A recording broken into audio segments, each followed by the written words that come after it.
Sérieusement, je suis pas complotiste, mais écoutez bien cette histoire. J'ai tourné une vidéo qui a dépassé le 1 million de vues sur Instagram. Si vous me suivez depuis quelques temps, je crois que vous l'avez assez compris, je l'ai pas mal répété parce que j'étais sacrément surpris et j'étais aussi assez fier. Donc, regardez, ma vidéo a dépassé le 1 million de vues. Et alors que j'étais content, voici qu'elle dépasse encore un nouveau million. Donc elle est montée à 2 millions. Et sur Facebook, allez, avec les vues cumulées, on a dépassé 3 millions. On s'approchait de 4 millions. Et oui, j'ai bien dit s'approchait, pourquoi?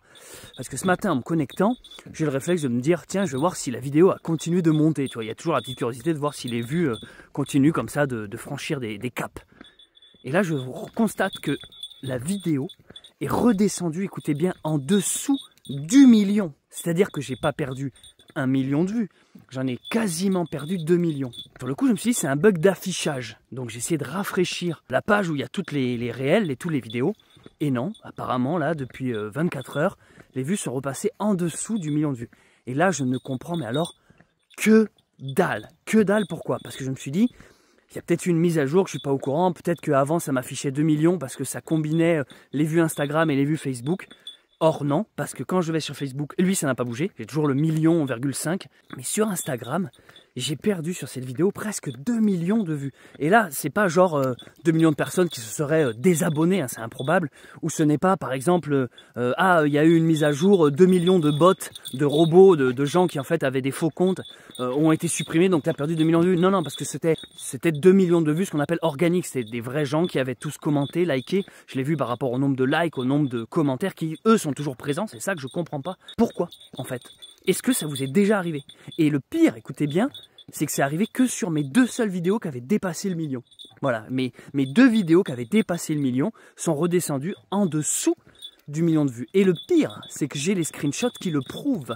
Instagram et Facebook, il va falloir vous justifier. Ce qui est très étrange, c'est que mes autres vidéos autour, qui elles étaient les vidéos normales, qui n'avaient pas spécialement dépassé le 1 million de vues, eh bien elles n'ont pas bougé.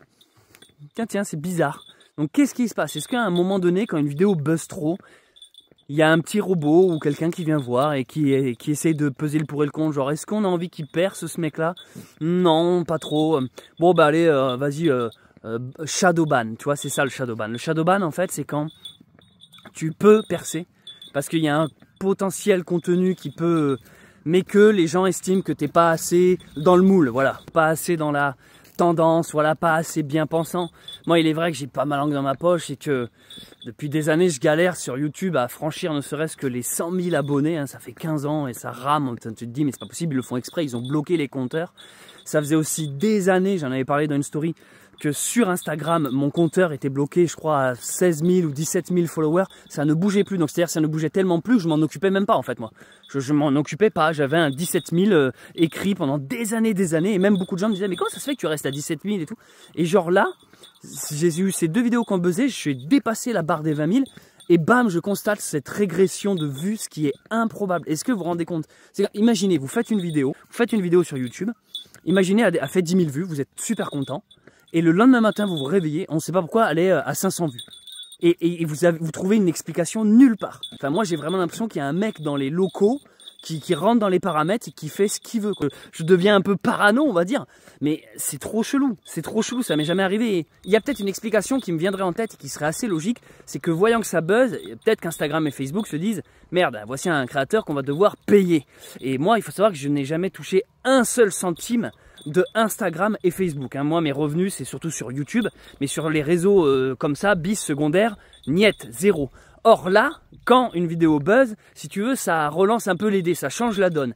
Et c'est pas impossible qu'ils trafiquent les chiffres volontairement pour finalement se dire, bah non, t'as pas assez buzzé, comme ça on n'a pas à te payer. Après, rassurez-vous, c'est pas avec ça que tu gagnes énormément d'argent. À tout péter, tu gagnes 10 €. Mais c'est pas impossible que ce soit ça. C'est pas impossible qu'en fait, le créateur n'ait pas assez tendance, ils sentent que c'est un coup de buzz juste peut-être provisoire, qu'ils n'ont pas envie de mettre en avant. Ils se disent, lui, il est trop esprit libre, on sait, tu vois, ils peuvent pas le contrôler. Tu peux pas, quand t'es pas dans le moule, en fait, ils ont pas de contrôle sur ce que tu vas faire, dire.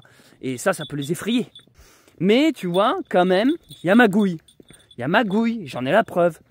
Et je vous l'expose la preuve. Et c'est pour ça que je parlais de complotisme en début de vidéo, parce que c'est quand même très étrange. Après, je veux pas non plus voir le mal partout, mais je sais que par exemple sur TikTok, c'est leur stratégie. TikTok, en fait, quand tu crées un compte, tu as de fortes chances de faire du buzz très vite. Parce qu'ils essayent de faire mordre à l'hameçon. C'est-à-dire tu fais une vidéo, toi tu débarques sur cette plateforme, tu fais le buzz en fait. Donc du coup tu es galvanisé, tu es à fond, tu dis oh putain, de l'acier galvanisé. Non, tu te dis ouais mais c'est incroyable. Tu te dis ouais vas-y je vais continuer, ça y est j'ai buzzé.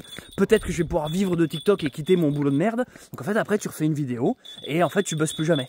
Mais sauf qu'en fait vu que tu as eu l'appât du gain la première fois, en fait, tu as envie de rester. C'est un peu comme les machines à sous. Tu arrives, tu mets 3 pièces dans le truc, tu gagnes un petit lot. Et là, tu dis, oh putain, j'ai trop de chance aujourd'hui, vas-y, je réessaye. Et puis finalement, tu perds toute ta thune. C'est exactement ça. Je sais que sur TikTok, ça, je l'avais déjà expérimenté. J'avais entendu beaucoup de créateurs le dire. Ils veulent juste que tu viennes dessus et que tu y restes.